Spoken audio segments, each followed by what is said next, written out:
I just realized that compared to both of you, I'm like the whitest of white shade I could be. It could just be the lighting too. Yeah, it could be the fact that there's snow. A pound of snow in front of me. Yeah, more Hannah's than a pound, literally looking at a window full of snow.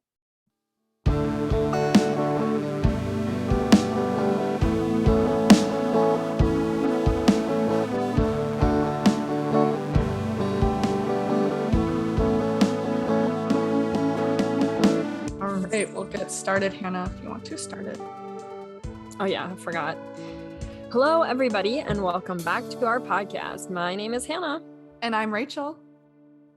Hannah, and then you say your part. Oh, and this is our special guest, Paula. Oops, I said your name. Was I supposed to? We're really good at having guests. So regardless, this is the You Talking to Me podcast. All right. So if anyone wants to know, Paula is my mom. We look exactly the same. We both have glasses. No. So if you want to kind of introduce yourself, Mom, a little bit. Okay. I'm Paula Cox, and as Rachel said, I'm her mother, and living in a space where we are getting close to a blizzard at this moment. So that is kind of our first one. So yeah, that's me. Yeah, Hannah and my mom are both in North Dakota experiencing the snow, and I'm over here crying because it's 70 degrees today again. So really annoyed about that.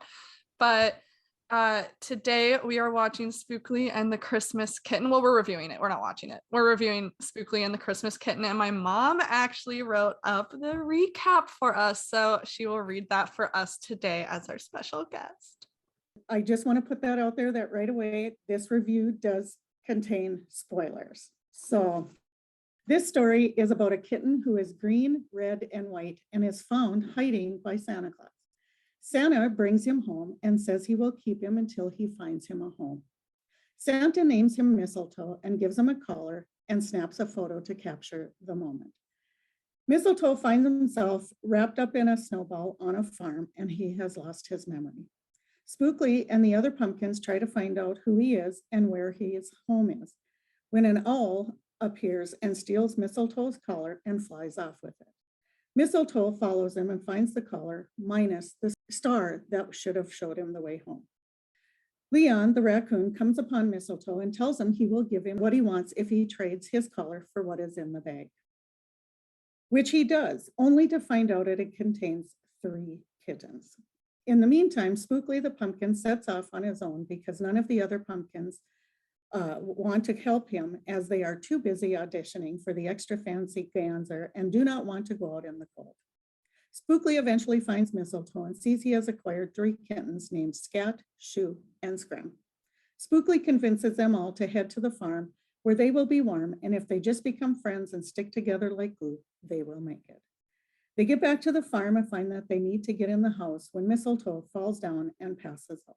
Shoo, who has not spoken the whole time, finally speaks and tells Mistletoe he loves them and that they are home. Mistletoe wakes up and they do get into the house when Mistletoe puts the kittens in the stockings hung up and finds his box that was left under the tree. It is a picture that was taken by Santa, and all of a sudden, Mistletoe gets his memory back. The children wake up and find the kittens and Mistletoe, and they realize they are home, and there, hung on the tree, is Mistletoe's collar.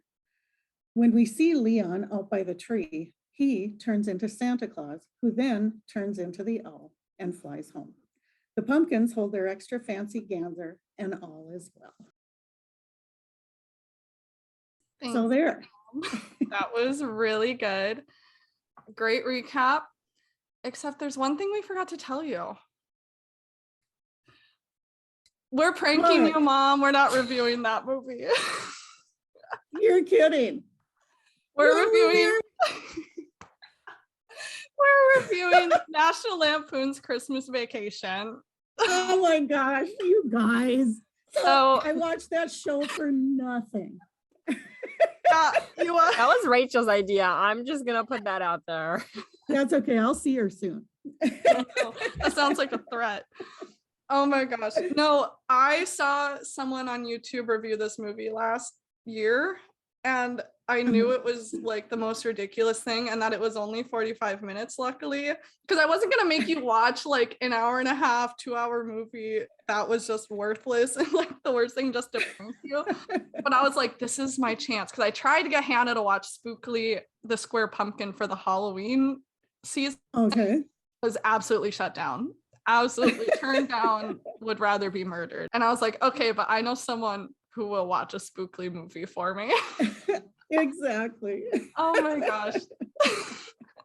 That's too funny. But we picked a movie that you know forward and backwards because we watch it every year, like a million times a year. So Exactly. In fact, your dad asked me just yesterday, what's your favorite part of the show? oh my gosh. Well, that was part of the secret plan. That was a setup too. Yeah. Okay. Yeah, to get you kind of in the vibe of thinking about it, because we haven't watched it for a year, but with all of our Christmas decorations that we have on the literal tree that are Clark Griswold themed, I mean, how can you forget?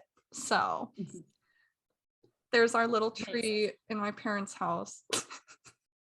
And there is Clark hanging on 2 of the decorations down below. So that's amazing. Yeah, there's one of him plugging in. There's one of him with the turkey, you know, with the Pledge of Allegiance, right? Yeah. There's one of the car with the tree on top. Don't we have that somewhere? Yeah. I think. Yeah, we've got a couple. Up there. We've got a couple of new ones we've added this year. There's the Christmas box with the cat inside. So when you push the button, the box vibrates and meows. Oh and then gosh. we got one that has the ball of lights, you know, all strung together. And then there's one with the chainsaw. And the neighbor says, hey neighbor, what are you gonna do with that tree? He goes, bend over and I'll show you. I just saw that clip. I rewatched it because I love The Neighbors so much. But before we get into the movie too much, Hannah has prepared the recap for this film that we're actually reviewing today. But I'm really glad, Mom, that you prepared like the longest recap, because we're not actually watching it, but the audience at home gets to know just how ridiculous that movie was. Just based off of that, you did a wonderful job. I'm obsessed with it. Thank you for playing along in our game, but don't worry, we will guide you through this. All right, sounds good. All right, Hannah, hit us with the recap. The recap, here it comes. National Lampoon's Christmas Vacation is a movie that follows Clark Griswold on his quest for what he believes to be a perfect traditional family Christmas. He also is expecting a bonus from work so he can surprise his family with a pool. Nothing goes to plan and chaos ensues, but does that mean Christmas has been ruined? I first just want to say that this is the best opening song to like any movie ever. And it's like one of my favorite Christmas songs.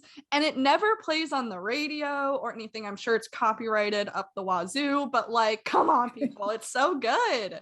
And like the animated beginning, like, that's all I got to say from the beginning. The intro song is the exact opposite of the song that opens Lady and the Tramp that Rachel loves, because that one, I said if I never had to hear it again, it would still be too soon. This song, let's hear it all day long on repeat. I love it. It's a real bop. Mom, what do you want to kind of like share why maybe our family loves this movie so much, you know, with maybe someone who's a little too close to the real guy?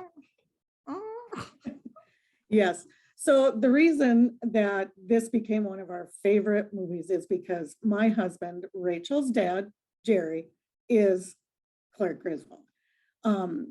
He would collect all of these Christmas decorations, and every single year on Veterans Day, we would set them up in the front yard. And most of the time it would take a good part of the day. I believe at the highest point of our having decorations in the yard, I believe Emily counted them and we had 107 decorations in our front yard. And we don't have that big of a front yard. So we had Santa families, snowman families, lights around the house. So Jerry is Clark Griswold. We would have this situation where you would plug it in and half the lights might not work, or this section doesn't work. So then you'd have to unplug everything and restart over. And so, I mean, literally, we are that family.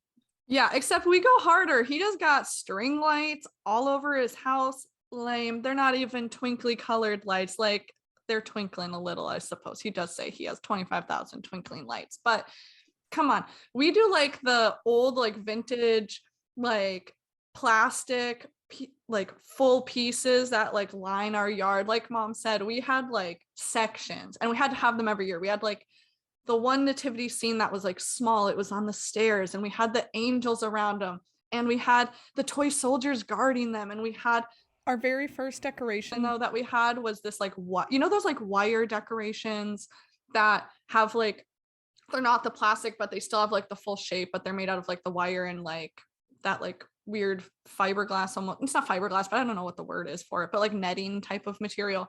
We had this bear, and we also had like 2 other decorations, but this bear meant a lot to us because one year when we had decorated our yard, these hoes show up and like destroy our Christmas decorations, like, and Mr. Bear, which is the spirit of Christmas now, he like was dismembered and there was like a hole in him and they cut his cord. I don't know why they were like this, but we were like, we're not going to let that discourage us. So we put him out every year and would like put him up in a nice spot. So like he had a view of the yard and everything. He didn't light up, but we made sure there was like light up guys next to him and stuff. So we just went bigger and better. That is our family. We literally, like my mom said, live with Clark Griswold, and we have had many of the situations that he's had in terms of the lighting with the big balls that have to be untangled, or I mean, we haven't had someone dump their sewage into our sewer drain and then blow up and have half of our decorations go into the sky, but I would say that that's probably next. We do have family members that I could see pulling up in a camper like that. With all the love though, like they have for Eddie and this family. They're crazy, but we love them. That's right. And just a quick note, your father and I have restrung lights on the spirit of Christmas, and he does light up now. So he is back to life.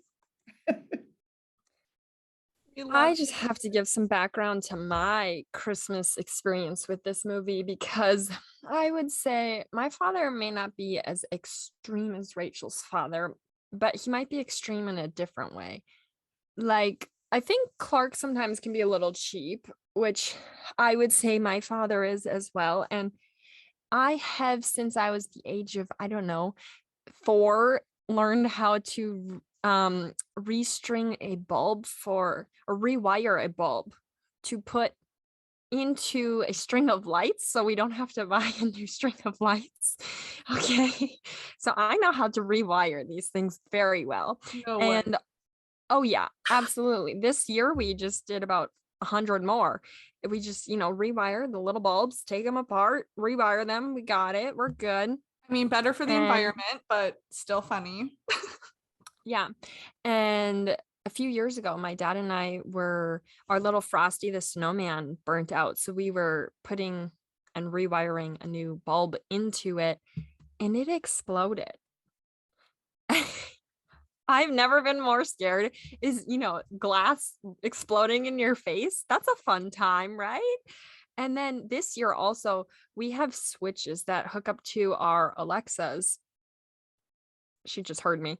And we have 50, you heard that number, 50 of them to hook up to all of our lights and things so that they can all be controlled from my dad's phone.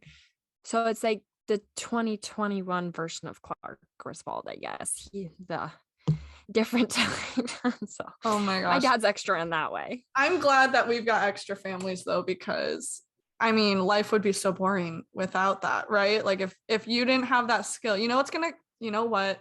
You just set up the perfect adventure story, Hannah. You knowing how to do that since you were 4 years old, there's going to be a pivotal moment in your life that it's going to save your life knowing how to do that. It's going to be the climax of your film, of your life, and you are going to need to rewire a bulb in a certain amount of time, and you're gonna save Christmas or something. I don't know what it's gonna be, but you just wait for that moment and you call me when it happens. I will. It's kind of be Hannah's MacGyver moment, right? Exactly. No, and we've had not MacGyver moments, but through how many rolls of duct tape, how many bags of sand, how many rocks from our yard that we had to dig up, because we do this on Veterans Day specifically for two reasons. One, Emily and I always had the day off of school, and Dad would take it off of work, or also for more important reasons. We live in North Dakota, people. Remember that. The place where it does snow in October, okay?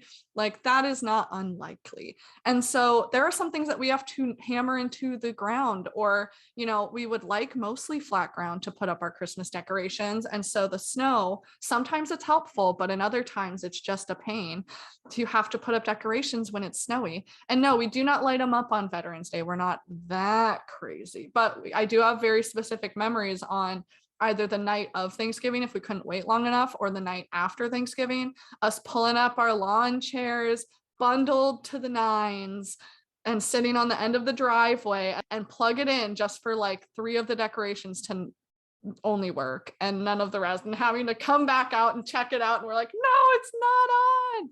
And then having to go back and figure out where, because there's a picture somewhere. We made a video one year to send to my dad's brother, which is my uncle, obviously, and aunt.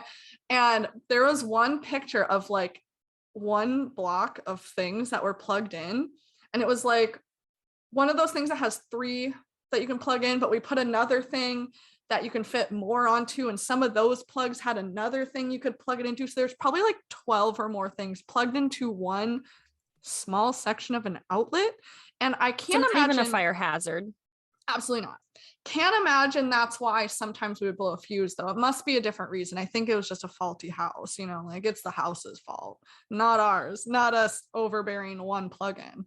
Now, like watching Griswold, I'm like, it seems like it's gonna be like he's going to be really extra, and he acts like it is. And then you see it's almost underwhelming coming from my house. Like just the lights on the roof. Like we don't go on the roof and staple anything there or put it all over the house, but the shingles, the shingles, yeah, the siding. So we don't do that. Mostly because we wouldn't be able to get it off, and Dad would hurt himself.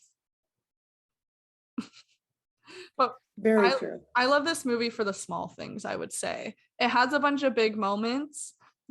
Obviously going to get the tree, or Eddie bringing back the boss in a bow, and the SWAT team shows up. The big moments are there, they hit it, but it's like the small moments that make me laugh the hardest. Going directly off of the Christmas light thing, when Clark's upstairs in the attic and he gets like shut up there, and everyone is leaving, and he like sticks his head out the window, and you just see all of the lights like around him. They're not on, but all the wires and stuff, you just know. That is one of the funniest, like just visual moments, I think. And I don't know, are there like small moments like that you people remember that just get you laughing? Well, I think for me, some of the funniest parts are like when he's looking out the window, imagining the pool that's going to be outside. And he imagines that, wasn't it the sales clerk from the deal is out there, and she's taking off her bathing suit and throwing it at the window. And then the little girl comes and says, Uncle Clark, and is asking him questions. And then he's kind of surprised, but one of my favorite parts is the sales girl at the counter, and he's trying to buy something for his wife, or so he says. And she's like lifting up the side, showing him how it doesn't show anything. And all of a sudden the son walks up and he goes, "Hey, Dad." And he's like, hey, son. Yeah. Don't you think Mom would like that? Well, she's like, "You can't even see the line." And he's like, "Yeah, Rusty, you can't even see the line. Rusty." Like, it's That's my favorite part. Oh my gosh.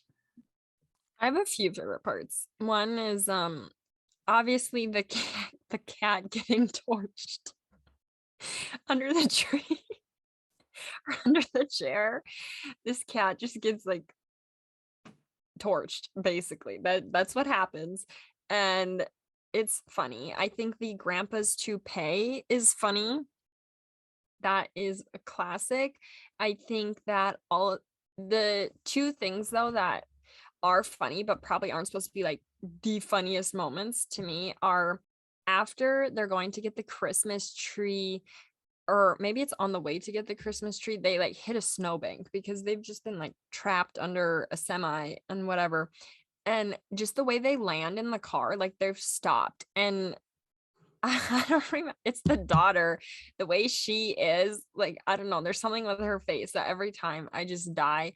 And then when they're eating the turkey, the way Clark is chewing, like he's like, and like everyone's trying to chew, and then he has to like gargle water to even get it down. He's like,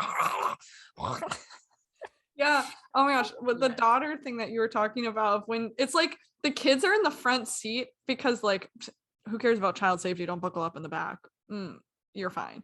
But they're like both in the front seat, their legs are all up, and the daughter literally is just like does no idea where she's at. And it is great.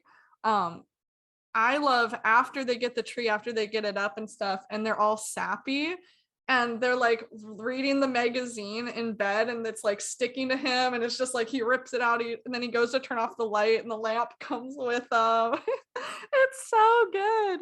And it's so dumb because it's so small. Like the physical comedy in it, they hit it. You know, like this is one of the few SNL movies that works in my opinion. I know a lot of the time the SNL movies are like too much like sexual humor and stuff like that. That's not my vibe. You know what I mean? But this one like works so well, and it's honestly like the best out of the other National Lampoon movies as well. Like it just, I don't know if it's the nostalgia. I don't know if it's because I'm literally watching my dad on screen. I don't know what it is, but I love this one so much. And it's like the perfect comedy Christmas movie, in my opinion. So this movie has a lot of classic moments. So I know you guys said you like the pool scene or like the shopping scene, but like what about some of these other big moments that come to mind when you think of this movie? For me, I think one of my favorite parts is when something happens and it shoots that icicle. Oh, when Clark is hanging from the gutter, and as it's coming down, this huge icicle shoots through the neighbor's window and hits like their piano, busts through the window, hits the piano. There's water everywhere, and it's just crazy. And they come home, and I just loved how snooty and what happened, Todd? I don't know, Margot. And I mean, they're just so dramatic, and I just love the neighbors part.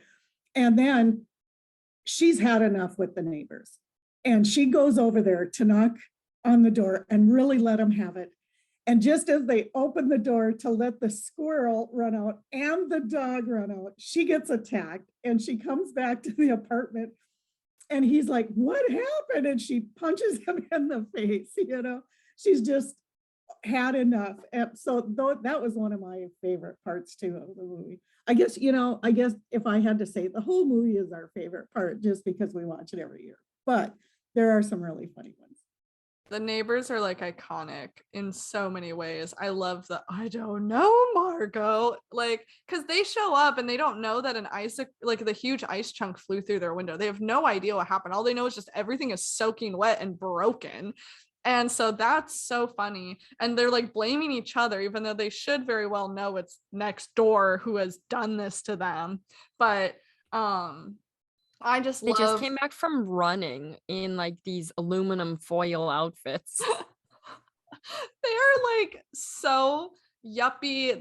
They like do not belong in the suburbs. I don't know why they thought that buying a house in the suburbs where kids will be living was like any inkling of a good idea. Like go live in the city where you belong.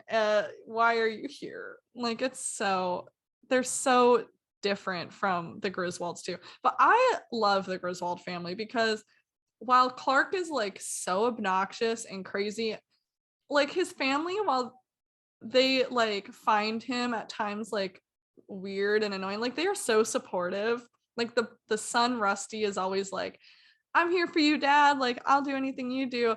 And like the daughter gives them like a hard time, but like when it doesn't work at the end, she's like, it's okay, Dad, I know you put in like a lot of work. Like she loves him, and it's so sweet. And the mom also is just in love with her husband, even though he's a wackadoodle dandy. You know what I mean? Like it's a sweet family. So I do like that dynamic. It isn't just he's goofy, that's if that was the whole movie, I don't think it'd be that successful because you need the feelings behind it. You need the reality behind it. Well, I can definitely relate with her on that movie, being in love with him, even though he's nuts. I live with that situation every day. And he's sitting here looking at me right now as I say this. So What about when the SWAT team's coming in to come find the boss and they're all frozen and the mom's hand is on his crotch, and then she like says like, oh, she's gonna like shake the cop's hand, and then she puts it right back to his crotch. Oh, that part's funny. Why does this movie exist? Like the fact that it had to have been written, and I know they probably played up some of the stuff or could like edit, like some little changes while they're shooting it and the physical comedy and stuff. I mean, it wouldn't work with anybody else. Like the right writer with the right person, just it came to be into fruition at the right time in everyone's life. You know what I mean? And we need to talk about this other family though, the Eddie's family, because we'll talk about the other family members. There's a lot of them in this that are just kooky and I love them, but Eddie's family is just, when they roll up in their RV with that dog and their kids, like they all just play it so perfectly. Like what do you guys have to say? What do you have to say about these people? Well, I love the way that they're out there and Clark is all excited because now the lights, they figure out what happened with the lights. And he's going down the line, hugging everybody and, kissing everybody. And all of a sudden he's like, and Eddie, I love the shocked expression. Like all of a sudden here they are. And, the poor wife, Eddie's just totally nuts. He's jobless, he hasn't worked in years and trades the RV for the house or whatever that they had and puts this whole family and he's like, you got to check it out. Oh yeah, I bet it looks great, and stuff. So but the family is a little odd, the son is just a strange looking kid, and the dog, is under the table. He's just hocking up a bone, stuff, and it just is disgusting under the kitchen table, or the dining table. But I love the look on Clark's face. And then the other part I really like is when he says, well, I'll help you out a little bit, and he's like, so I'll help you get a few things for the kids for Christmas or whatever. Pretty soon he's, hauling in 3 bags of dog food. I mean, he's just literally loading this cart up, and just, I want to get something for you. Yeah, give an inch and take a mile. Like he was, oh, you'll help with money? All right, here's my list. Here's everything I've ever needed for the last 20 years. So good. Yeah, I love that. That part. But I like that you can tell Eddie like feels bad for kind of crashing their Christmas, and he's like, well, I couldn't get you anything for Christmas. So he realizes that when Clark Griswold gets the Jelly of the Month Club subscription and goes off on this huge rant about all of this stuff that like happened and how much he just like hates his boss, he wants him right here wrapped up in a bow so I can tell him how I really feel, and Eddie's got it. He takes it seriously. He goes and gets him and literally kidnaps him in his leisure suit. Like he's wearing his dumb blue leisure suit while he's going on this escapade. And then the boss is literally in his pajamas and the wife's screaming. She calls the SWAT team on him. Like they all come crashing in through the windows. It was so good. And I love the rant, and I love, the meaning of Christmas isn't, to get money and stuff. It is to celebrate with your family. But when, you are depending on it, you're hurting the family. And like, money doesn't buy happiness, but it buys a lot of things that you do need and depend on. And because we live in a society, so like you can't just not have it, I love too when the wife actually shows up at the thing, at the house, and he's telling, she's like, what's going on? What happened? And then she finds out that he cut out the Christmas bonuses. She's like, how could you do that? And then she's totally on the family side now all of a sudden because he was such a jerk and cut out the bonuses. And he ends up reinstating the bonuses. But one of the things that I loved about Eddie is where Eddie's there and he's going to get the eggnog in the little moose cups. And when you look at him, he's wearing that sweater. And then he has that dickie that you can see totally the whole outline of the dickie underneath the sweater. I just laugh every time I see that part. I think Eddie has to be obviously Clark is like an amazing character, but Eddie, there's just something about him that is like so ridiculous. And the actor who played him is just amazing because he did it with a straight face. I mean, I can't tell you how many outtakes there are because who knows if he broke character a bunch of times, but what they have captured in the film is great because you can tell he's taking it seriously to be this person. And he's so gross. Like burping and wearing a robe out in the yard and smoking a cigar and drinking a beer at like 8 a.m. Like, bro, please stop what you're doing immediately and get out. It was, oh my gosh, it's so gross. And I'm just like, power to you because congratulations, you made me uncomfortable. But that's how you know it's good. Like if you have a visceral into somebody who's supposed to be gross, like, they're doing a good job.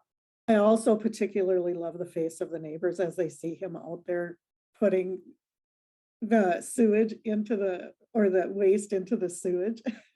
And they're like, yeah, he's like about to go for a run and he like sees it and is like, oh God. Like, just like run back inside. He's like, this is not happening. I love though, the turkey dinner, like they're about to have dinner.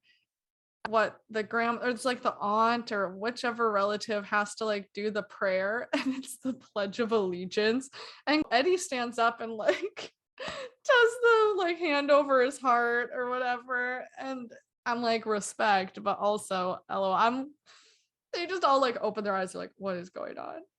I honestly think that should be a traditional Christmas prayer, that they do at church now. Like midnight mass rolls around, got some prayers going on, pledge allegiance to the flag. That's just so funny. It's so easy. It's an easy joke, but it's so effective. And then is it there or is it outside that she goes, play ball? Oh, that was outside. When it actually works. And then she's singing. What is she singing? The Star Spangled Banner. Star Spangled Banner. Oh, it's great. Great. And everyone starts singing along. Everyone joins in because they're like, okay, she doesn't know what's going on. Let's just participate. Let's normalize it. Isn't she also the one that wrapped up the cat? I mean, yes. She really doesn't know what's going on, but she's patriotic, if one thing, if there's one thing she is. And then also she wrapped up the Jell-O mold. And then it had bits of cat food. And as Clark's eating, he goes, what's in here? Cat food? Is that cat food? I love that. But Eddie comes up and they're like, oh my God, this one's leaking. What is it? And Eddie just scoops his fingers in and licks it and goes, oh, it's the Jell-O mold. Oh God. It's like, yuck. Yeah. And then he also asks for seconds on the Jell-O. I'm like, Eddie, you can't be doing this, sweetie. Please stop. But I guess if you eat squirrel and raccoon and things like that, a little bit of cat food in a Jell-O mold probably is pretty mellow compared to that, I would think. All right. I think it's pretty safe to say we can't talk about the Christmas Vacation movie without talking about the sledding extravaganza that they went on, because it's like almost too stupid, but it still makes me laugh every time. Because what does he grease up his sled with? That like makes Pam. Oh my God. Like literally what they say don't do. Very widely known in the Midwest. Do not grease up your sled, you will die. And And it's a metal sled too, which makes it Mhm. more slippery. Yeah, it's one of those circle ones that you can't like control very well either. Basically, they're asking to have their neck broken or something like that. It just seems like, it's not a good idea. If you've ever gone sledding down a hill on snow, especially if it's like icy, it's just like you can't really predict where you're going to end up. And then add on some grease to that and a metal sled and this giant hill. I don't think so.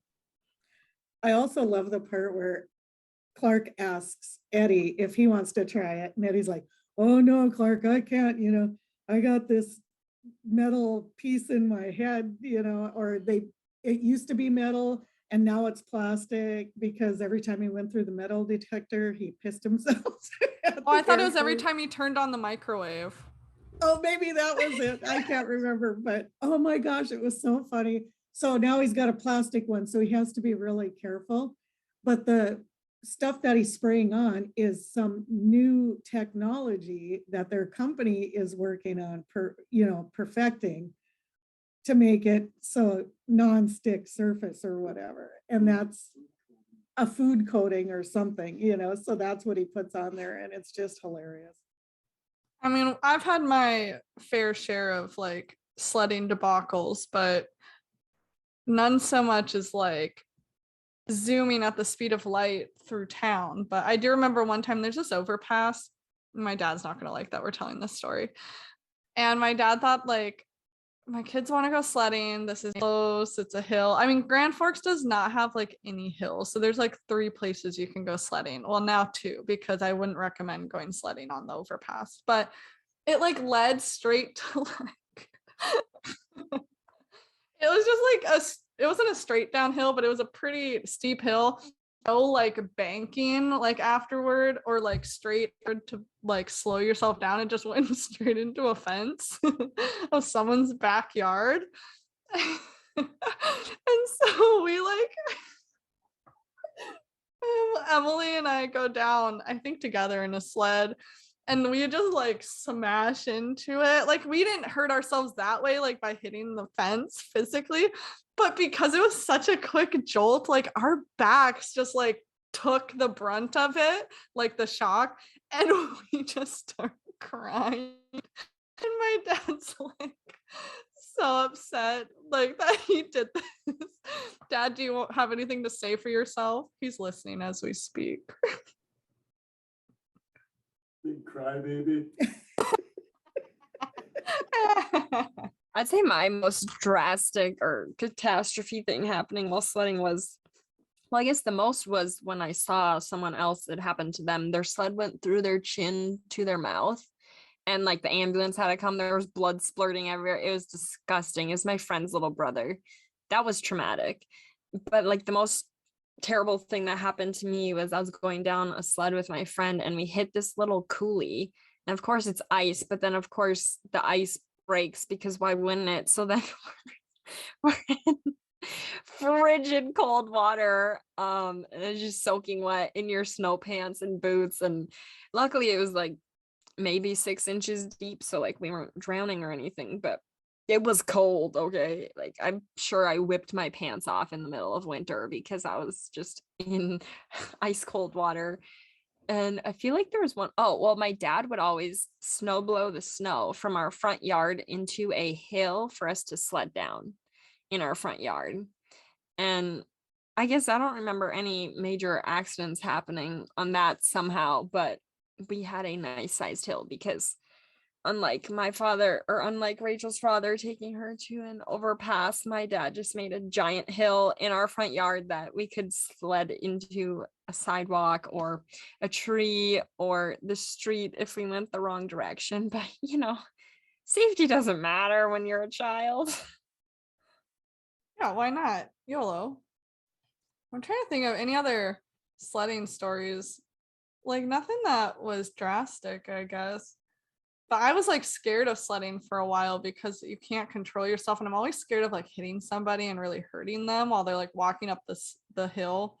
But nothing like drastic happened, I guess. But I was in a photo shoot one for my college, my undergrad, and that was really fun. Like we just had to wear like UND clothes and go sledding, and that was fun. I mean, it wasn't anything crazy, but someone told me I was really photogenic that day, and that's now like my LinkedIn profile bio. So just kidding. Like I I was will told hold I on was to that. photogenic one time. Yeah, I Thank was you. told I was I'm basically a photogenic while model. sledding. I don't have any of those pictures, but you'll just have to take my word for it. Snow Queen. That was like my whole personality growing up, was like, I'm good at the cold, which is a lie because I'm sleeping in my bed at night. I just told you how warm it was. It's like in the 70s. But at night it gets cold. I'm wearing a sweatshirt. I'm wearing sweatpants. I've got socks on. I got two quilts on. Like I am always frozen solid. I turn my fan off. Like I make sure it's hot. I don't care if I wake up sweating as long as I go to bed warm. I cannot be cold in my room. No, I sleep in like 60 degrees, sometimes without the blanket on, a shirt. I cannot have socks on, cannot have pants on. Sometimes the shirt has to come off. I have a fan on in my room. I was literally sweating last night. Like I was like, oh my God, it's hot in here. And it was like 60 degrees. I can't. Well, I know at our house, it's the same way. We, it drops down to the low 60s for the heat, and in our bedroom we have the ceiling fan going and a regular fan going, and then we don't really have blankets on our bed. I do have one that goes over the top or whatever because the cats like to sleep on it and stuff, but I wear shorts and a t-shirt to bed and absolutely no socks or anything like that, and one foot has to be out at all times. Well, do you guys have anything else that you would like to say about this movie? I just say watch it, I say you should watch it. Maybe if you have young children around, check it out before you commit to watching it with them. I've watched it since I was little, but that's also the way my family is. So if you're cool with that, watch it with the kids. But I think it's funny, worth a watch. Do it. I agree with Hannah on the part of always watching a family movie by yourself first before you involve the kids. We've had a few missteps in the past. So You anyway. mean going to We're the Millers as a family in theaters sitting in the front row? Yes, is that what you mean? That's exactly one of the situations I mean. And like we were in under like 16. Like I don't know what year this came out, but we were like definitely not of age to go. Exactly. But yeah, so everybody I talked to said, oh my gosh, that's a great movie. Because I said, is there any suggestions for a family movie? And they're like, We're the Millers. It's a great movie. Nobody told me there was any nudity in it. It came out in 2013 or 2014. Girl, you were almost 20. Come on. Almost 20. I wasn't even 18 yet. In 2014, well, 6 years away, I guess. Well, if it's 2014, that would have been our senior year. Well, it depends on what time, because if it was like January of 2014, we're still juniors, but like September through December, it just depends when this came out. I was probably 17 still. I'm a baby though. Everyone who knows me knows I do not like, but that movie was funny though. I just closed my little baby eyes. So like it's the dumbest. That should be, have you guys reviewed that movie yet? No. We haven't. That would be a good suggestion. Also, whoever said it's a good family movie, maybe it's a good movie about a family, because it is not good for the family. But I do remember when he dropped his pants. Everybody, both the girl, Rachel just went, and started laughing. And Emily's like, Jesus Christ. Yeah, Emily has to cover my eyes when we watch a movie and there's nudity in it. I'm like, Emily, block my eyes for me.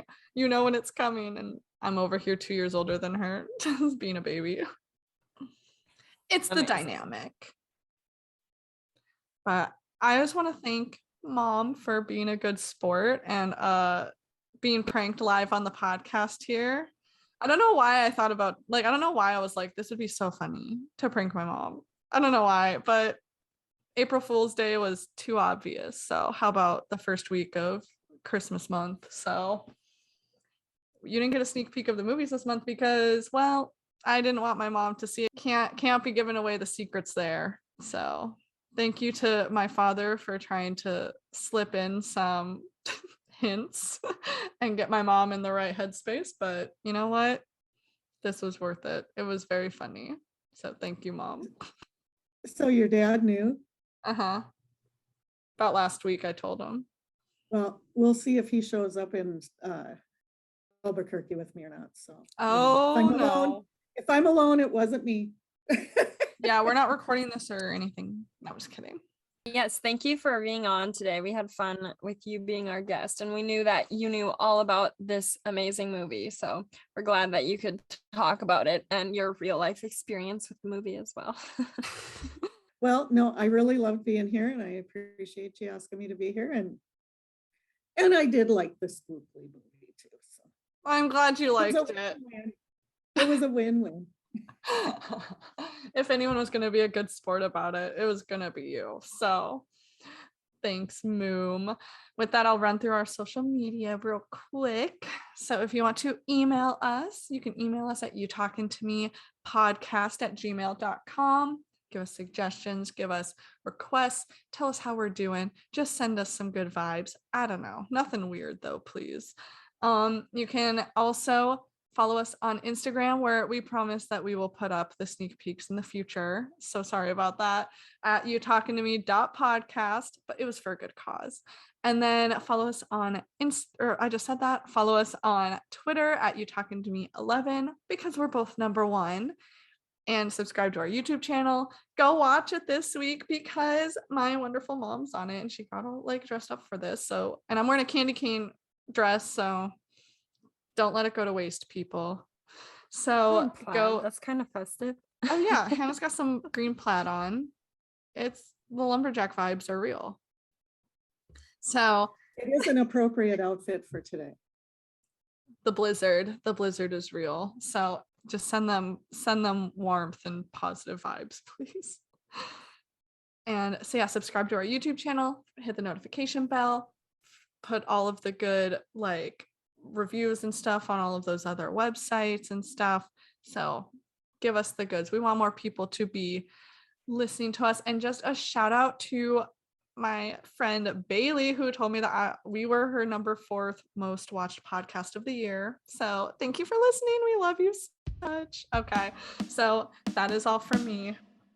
Well, with that, my name's Hannah. And I'm Rachel. And I'm Paula. And this was the You Talking to Me podcast. Bye. Bye.